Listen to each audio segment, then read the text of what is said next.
En la segunda mitad del año 2022, la guerra en Ucrania, que inició en febrero, estaba atravesando un punto de inflexión. Las tropas rusas habían logrado capturar importantes ciudades en el Donbass tras las sangrientas batallas de Severodonetsk y Lysychansk, pero al mismo tiempo tuvieron que retirarse de amplias zonas de la región de Kharkov, luego de la contraofensiva ucraniana de septiembre que arrebató a Rusia varias localidades clave en el noreste. Tras la retirada de las tropas rusas del norte de Ucrania, el foco principal de la guerra se trasladó definitivamente al Donbass. Ambos bandos comenzaron a concentrar grandes fuerzas para las siguientes batallas decisivas. Para el ejército ruso era esencial romper hacia el oeste en dirección a Kramatorsk y Sloviansk, los principales bastiones ucranianos en la región. Pero antes de llegar a ellas, debía caer una ciudad estratégicamente clave: la ciudad de Bakhmut. Bakhmut es una ciudad ubicada en el este de Ucrania, en la región de Donetsk. Antes de la guerra contaba con una población de más de 70.000 habitantes y se extendía sobre un terreno bajo dividido en dos por el río Bakhmutka. Rodeado por una red de pequeñas localidades industriales, su ubicación la convierte en un nodo clave de comunicaciones, ya que por ella pasan rutas que conectan directamente con varias ciudades. Desde el punto de vista militar, Bakhmut funciona como un pilar y una pieza fundamental dentro de la línea defensiva oriental, protegiendo el acceso hacia el interior del país. Como resultado de sus avances, hasta antes de octubre del año 2022, las tropas rusas habían logrado entrar en la importante ciudad de Soledar, que era fundamental para la defensa del flanco norte de la ciudad de Bakhmut. En el flanco sur, las fuerzas rusas habían llegado hasta las afueras de los asentamientos de Ivanrad y Zaitsev. En este video nos enfocaremos específicamente en la batalla por la ciudad de Bakhmut, que comenzó el 8 de octubre de 2022. Ambos bandos, el ruso y el ucraniano, no tenían idea de que estaban a punto de librar la batalla más sangrienta del siglo XXI. Para este momento, las tropas ucranianas contaban con varias brigadas para la defensa. En el flanco norte de la ciudad, en el área de Soledar, estaban presentes la 93 Brigada Mecanizada, la 71 Brigada de Cazadores y la 46 Brigada Aeromóvil. Mientras, dentro de la ciudad, las fuerzas ucranianas contaban con la 58 Brigada Motorizada, la 54 Brigada Mecanizada, las brigadas número 241 y 109 de Defensa Territorial, el Batallón Especial 214 y la 67 Brigada Mecanizada.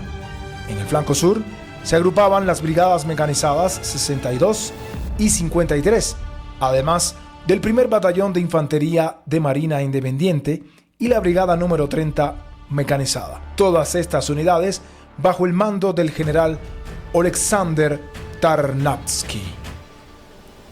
Por otro lado, las tropas rusas concentraban una fuerza poderosa para el asalto de la ciudad y sus flancos, que durante algún momento de la batalla llegó a estar compuesta por cerca de 80.000 soldados. Esta fuerza estaba compuesta fundamentalmente por miles de soldados de la compañía militar privada Wagner, bajo el mando de Evgeny Prigozhin, apoyados con unidades de la 6ª y la 7ª brigadas motorizadas, estas brigadas constituidas por soldados provenientes de la región de Lugansk.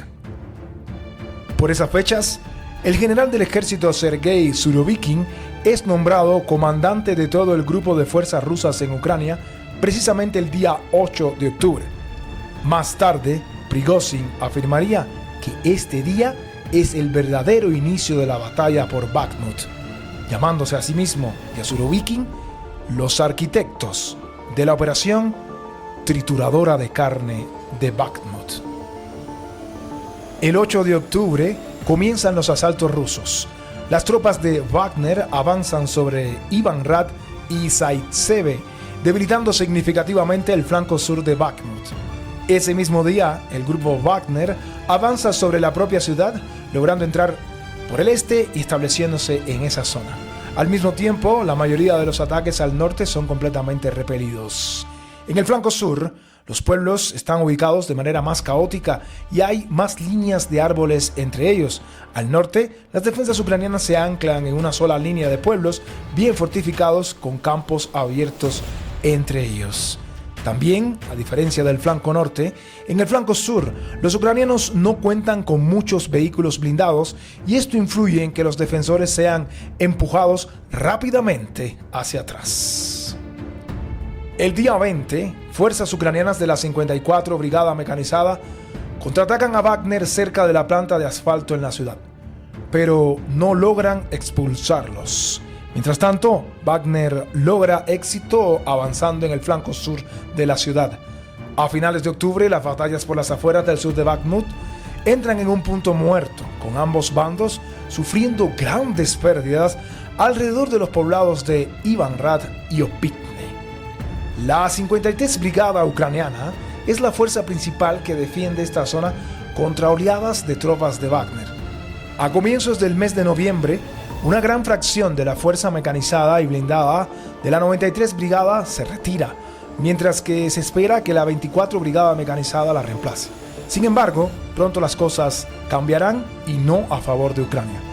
El campo de batalla alrededor de Bakhmut, debido al constante fuego de artillería y a los ataques aéreos, la naturaleza posicional de la guerra y el empeoramiento del clima, empieza a parecerse estrechamente a la Primera Guerra Mundial.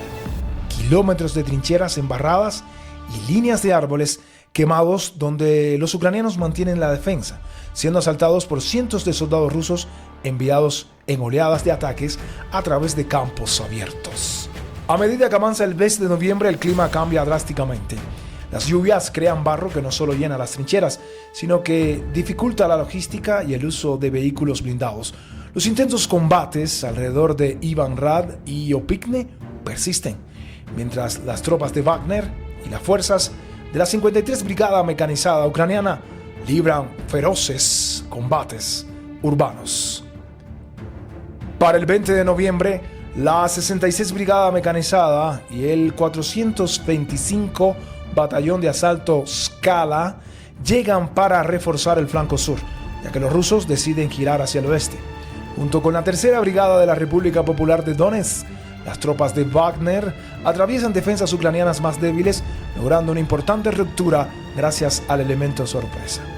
Los defensores se ven obligados a retroceder hacia Klishchivka, mientras los rusos inundan la cuña creada con miles de tropas que impiden a los ucranianos estabilizar la línea. Ni siquiera la llegada de elementos de la 24 Brigada Mecanizada y la 57 Brigada Motorizada desde las reservas, ni siquiera esto logra salvar la situación. De esta manera, el 28 de noviembre, los rusos, sin perder impulso, intentan avanzar por el flanco sur de la ciudad, donde finalmente encuentran una resistencia de las nuevas tropas ucranianas.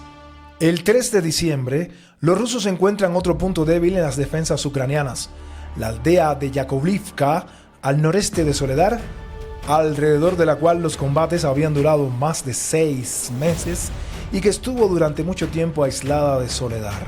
En el mes de diciembre es defendida por la 93 Brigada Mecanizada y refuerzos menores de guardias fronterizos y unidades de defensa territorial que apenas sostienen la línea.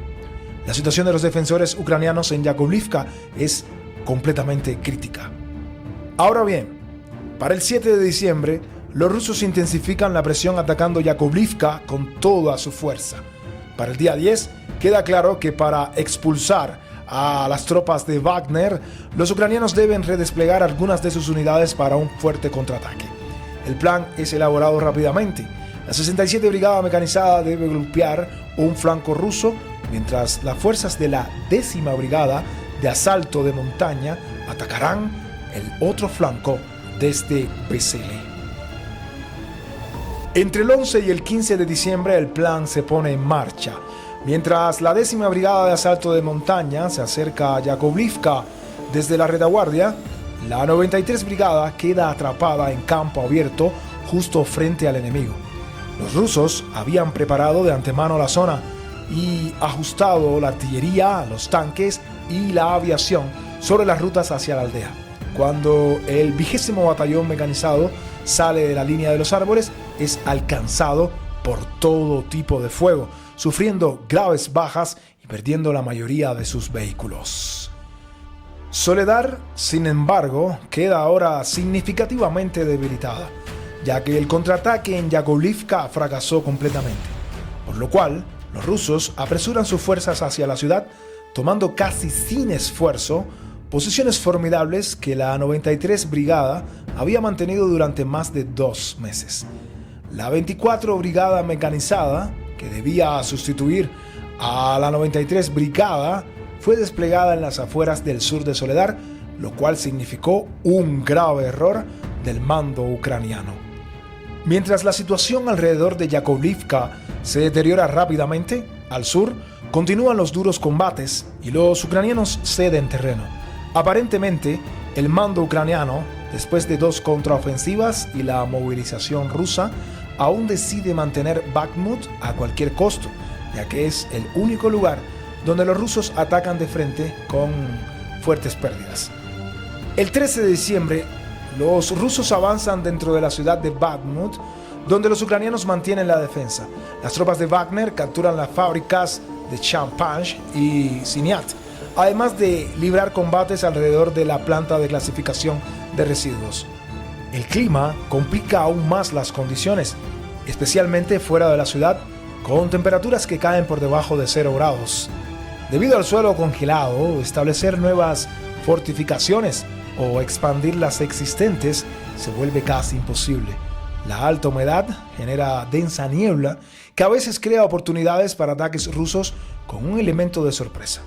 Junto con fuertes vientos, la niebla también reduce la eficacia de los drones, ya que la visibilidad disminuye considerablemente. Los éxitos rusos obligan a los ucranianos a rotar y reorganizar las fuerzas que defienden Bakhmut y sus afueras hacia fin de año. La tercera brigada de asalto se incorpora para mejorar la defensa en el flanco sur. Dentro de la ciudad, la ya desgastada 58 Brigada Motorizada, que había luchado alrededor de Bakhmut desde junio, es retirada gradualmente. En su lugar, llegan la 127 Brigada y la 67 Brigada Mecanizada, que se suman a la 71 Brigada de Cazadores, la 57 Brigada Motorizada y al batallón número 241 de la Defensa Territorial, que ya defendían la ciudad. Para evitar que los rusos abran una brecha entre Bakhmut y Soledar, los ucranianos concentran las brigadas 24 y 63 mecanizadas al sur de Soledar. En Soledar, el mando ucraniano mantiene a la 46 Brigada, reforzándola con la recién formada 77 Brigada Aeromóvil, y despliega también la 61 Brigada Mecanizada y la 4 Brigadas de Tanques. Al norte de Yakovlivka, la 10ª Brigada de Asalto de Montaña sostiene la línea. Mientras tanto, el mando ruso ya ha decidido el lugar donde lanzará su próximo ataque, y en las últimas semanas del año 2022 acumulan tropas, principalmente una enorme cantidad de convictos movilizados para su siguiente movimiento. Llegaba el año 2023 y el 1 de enero de ese año las tropas de Wagner comienzan su asalto masivo a Soledar. De inmediato, la debilitada guarnición ucraniana empieza a perder posiciones bajo el brutal ataque. El mando ucraniano, comprendiendo que la situación es crítica, regresa a los veteranos de la batalla, la 93 Brigada Mecanizada, tras una breve reconstitución. Dentro de la ciudad, la mencionada 93 Brigada, también la número 77 y la número 46, refuerzan apresuradamente nuevas posiciones.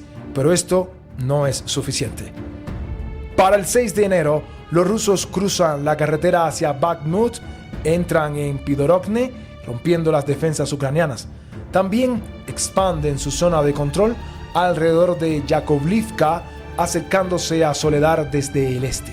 Superados en número, los ucranianos se ven obligados a replegarse más dentro del pueblo, perdiendo numerosas posiciones dentro de la ciudad. Ahora bien, el 10 de enero, los rusos alcanzan el centro de la ciudad, mientras que las principales defensas ucranianas se organizan apresuradamente en las afueras occidentales de Soledar.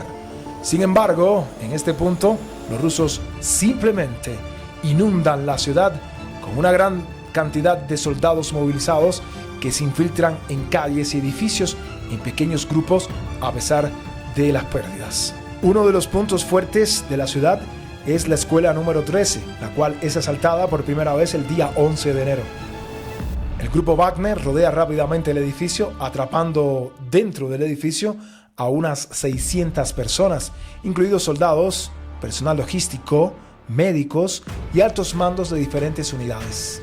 El asedio continúa durante 3 días hasta el día 13, cuando los defensores abandonan la escuela a pie, cruzando campos bajo la cobertura de la noche. Muchas unidades ucranianas en la ciudad, desbordadas por las fuerzas rusas que avanzan rápidamente, no tuvieron tanta suerte. Los ucranianos se retiran desorganizados y exhaustos hacia el río Bakhmutka, en el área de Soledar, intentando mantener las afueras septentrionales del pueblo.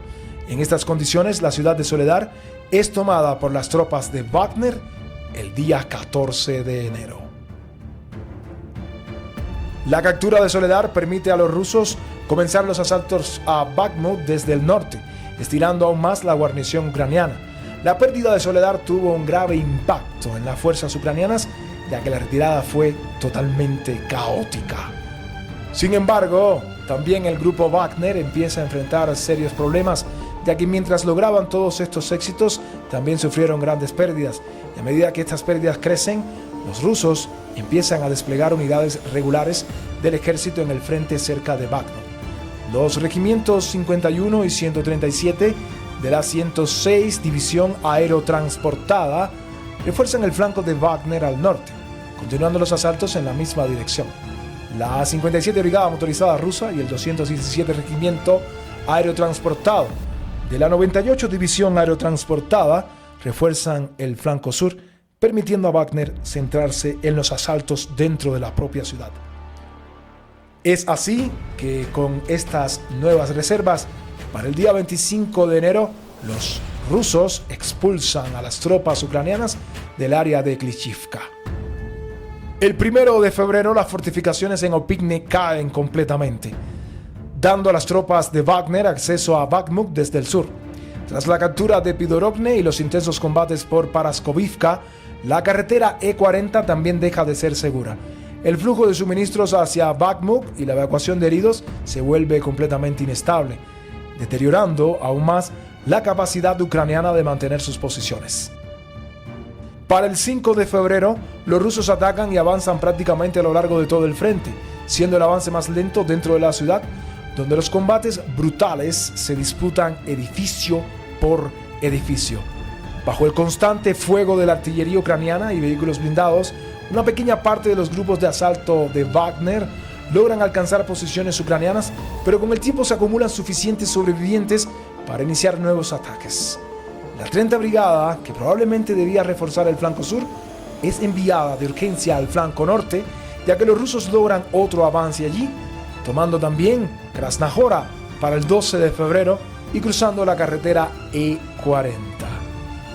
Sin embargo, en este mismo mes de febrero, comienzan a darse las primeras discrepancias entre Prigozhin, el líder de la PMC Wagner, y la jefatura de las Fuerzas Armadas de Rusia, el ministro de Defensa Sergei Shoigu y el jefe del Estado Mayor Valery Gerasimov, con fuertes críticas de Prigozhin hacia estos ministros.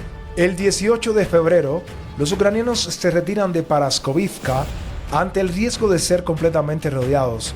Su prioridad es impedir los avances rusos más hacia el oeste, ya que las carreteras allí son las únicas rutas de suministro para la guarnición de Bakhmut. Los rusos, sin embargo, continúan avanzando dentro de Bakhmut. La 93 Brigada Mecanizada Ucraniana y otras unidades contrarrestan sus asaltos enviando tanques y también BMPs a los puntos donde se produce un avance, usando su potencia de fuego para destruir metódicamente la posición capturada.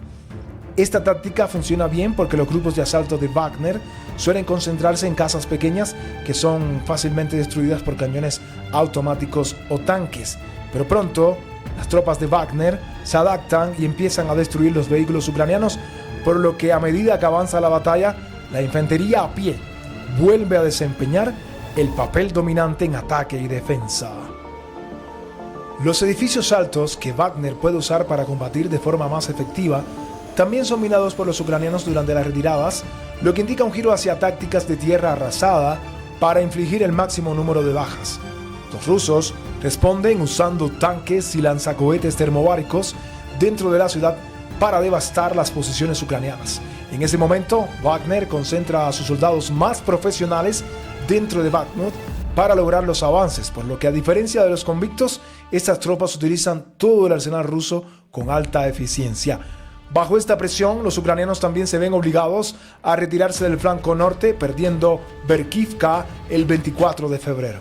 Sintiendo una victoria cercana, las tropas de Wagner concentran todos sus esfuerzos en romper el flanco norte ucraniano en el área de Berkivka. El 27 de febrero logran concentrar suficientes fuerzas que saturan las posiciones ucranianas y obligan a los defensores a retirarse. El asalto es otro éxito táctico para los rusos. Los ucranianos, tanto en el flanco sur como en el norte, también son empujados hacia atrás alrededor de la carretera clave, creando una defensa más firme. Dentro de la ciudad ocurre algo similar. Los ucranianos son empujados hacia el río Bakhmutka, pero continúan librando combates urbanos feroces en un infierno de concreto. Para el 3 de marzo, las tropas de Wagner controlan la parte noreste de Bakhmut hasta el río Bakhmutka. Misiles rusos destruyen un puente en Kromove, lo que deteriora gravemente la logística.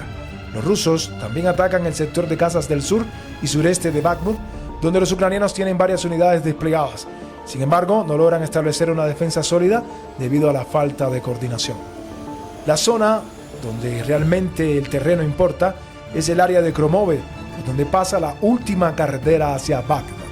Videos muestran los feroces combates del primer batallón de Lobos de Da Vinci de la 67 Brigada Mecanizada, que montan una defensa circular en una línea de árboles completamente devastada cerca de esta carretera llamada la Carretera de la Vida.